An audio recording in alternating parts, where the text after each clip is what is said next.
কি নোংরা ব্যাপার দেখেন, সক্রেটিসের ৩ টা ছেলে ছিল। তারা বাবার ধারে কাছে আসতো না। স্ত্রী বাজারে পর্যন্ত মারত। ৭১ বছরে তার মৃত্যুদণ্ড কার্যকর করা হয়েছিল। ইতিহাস বলে সে অন্যতম শ্রেষ্ঠ মানবিক ও জ্ঞানী মানুষ ছিলেন। পশ্চিমা বিশ্বের দর্শনের জনক তাই যদি হয় তাহলে তাকে কতটা ভুল বোঝা হয়েছিল। কত বাবাকে দেখবেন ছেলেরা, মেয়েরা কত ভালোবাসে, কত ভালোবাসে। অথচ ওই বাবাগুলো কত সিম্পল। তেমন যে চরিত্রের গঠন, তেমনি জ্ঞান, এমন কিছুই তাদের মধ্যে দেখা যায় না।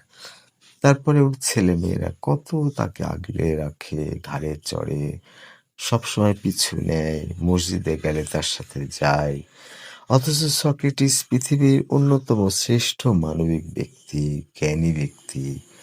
পশ্চিমা বিশ্বের দর্শনের জনক তাকে বলা হয়।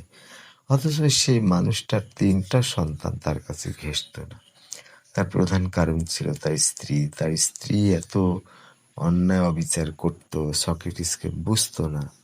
সক্রেটিসকে অকর্মা এমন কিছু ভাবতো যে এমনকি বাজারে পর্যন্ত সক্রেটিসের বউ সক্রেটিসকে মারত।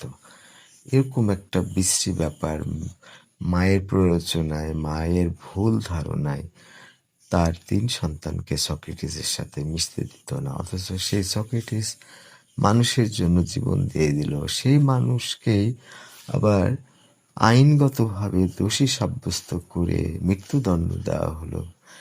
তাকে পালানোর একটু সুযোগ দিয়েছিল, কিন্তু সক্রেটিস তো মহামানব। সে তো আর পালাবে না। সে আইনকে শ্রদ্ধা করে। সে বলেছে আইন ভুল করুক, ঠিক করুক, আইনকে আইনের জায়গায় রাখতে হবে, আইনকে শ্রদ্ধা করতে হবে, আইনকে মেনে নিতে হবে।